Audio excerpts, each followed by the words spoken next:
صلی علی محمد وعلی آل سیدنا محمد وبارک وسلم۔ الحمدللہ اس وقت ہم جس مقام پر کھڑے ہیں آپ اپنے یہ اس طرف دیکھیے، یہ جو چار دیواری ہے اس کے اندر جتنے بھی احد کے شہداء ہیں ان کی قبریں ہیں۔ جو جنگ احد ہوئی تھی اس میں جو صحابہ کرام رضوان اللہ تعالیٰ علیہ مجمعین شہید ہوئے تھے ان تمام کی قبریں یہاں پر ہیں۔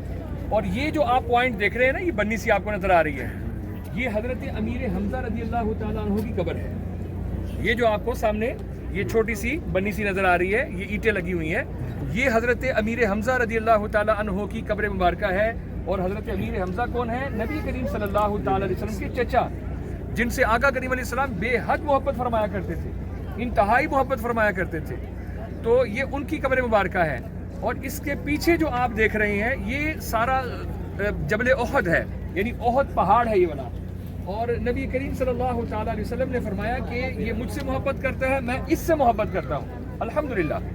اور یہ جو جب جنگ ہوئی تھی اس پہ میں تھوڑی سی اس کی ہسٹری بھی آپ کو بتا دوں کہ نبی کریم صلی اللہ تعالیٰ علیہ وسلم نے کچھ تیر انداز جو تھے، جو تیر کا نشانہ لگاتے ہیں، کچھ صحابہ کرام کی ڈیوٹی لگائی، یعنی وہ جو تیر لگانے والے ہیں کہ بھی آپ نے اس ٹیلے پر رہنا ہے۔ یہ سامنے آپ دیکھیں، یہ جو ٹیلا ہے اس پر آپ نے کچھ صحابہ کرام کی ڈیوٹی لگائی کہ بھی یہاں پر رہنا ہے، اور حالات کیسے ہی کیوں نہ ہو آپ نے یہ جگہ نہیں چھوڑنی، چاہے ہم جنگ جیت رہے ہوں یا جنگ ہار رہے ہوں، اس جگہ کو نہیں چھوڑنا۔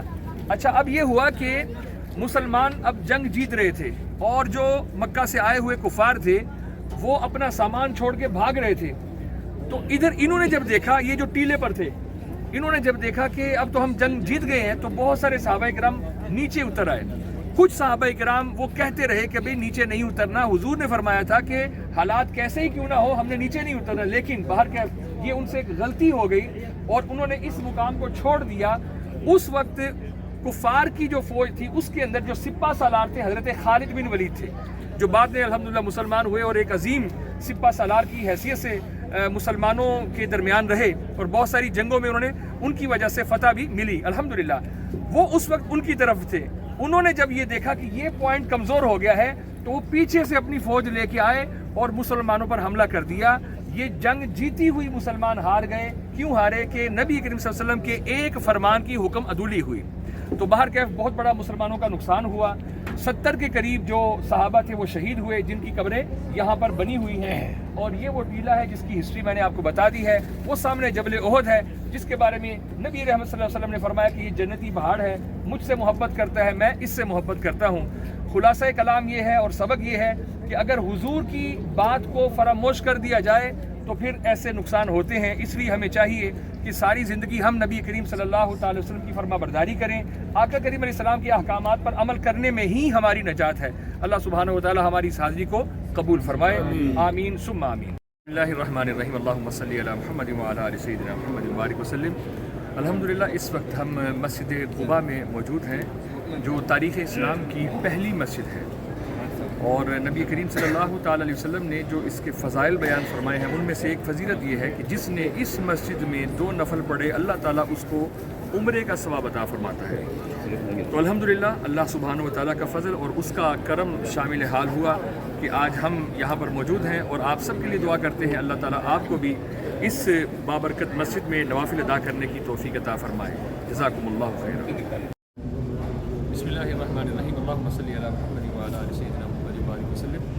الحمدللہ اس وقت ہم مسجد قبلتین میں موجود ہیں، اور اس مسجد کی تاریخ یہ ہے کہ نبی کریم صلی اللہ علیہ وسلم کے ذہن میں یہ خواہش کافی دیر سے تھی کہ ہمارا جو قبلہ ہے وہ کعبہ ہونا چاہیے، چونکہ ابتدا میں مسجد اقصیٰ کی طرف منہ کر کے نماز پڑھی جاتی رہی۔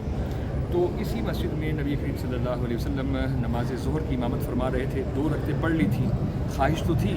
اس حالت میں حضرت جبریل امی وحی لے کے آئے اور یہ آیات نازل ہو گئیں کہ اپنا چہرہ ادھر پھیر لیجیے جہاں پر آپ کی اپنی مرضی اور منشا ہے۔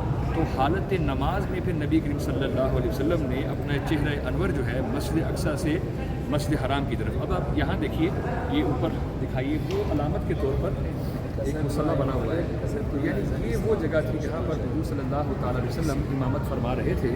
اور پھر جب عین حالت نماز میں وحی کا نزول ہوا تو پھر یہاں سے گھوم کے اب یعنی یہ اب مسجد حرام کی طرف یعنی کعبہ شریف جہاں پر ہے اس کو اللہ سبحانہ و تعالیٰ نے قبلہ بنا دیا اور صبح قیامت تک یہی اب قبلہ رہے گا. اس وجہ سے اس مسجد کو مسجد قبلتین کہتے ہیں, 2 قبلوں والی مسجد. اللہ سبحانہ و تعالیٰ ہم سب کی یہاں حاضری کو قبول فرمائے, اور جتنے سننے اور دیکھنے والے ہیں اللہ سبحانہ و تعالیٰ سب کے مقدر میں اس جگہ کی حاضری لکھ دے. آمین ثم آمین.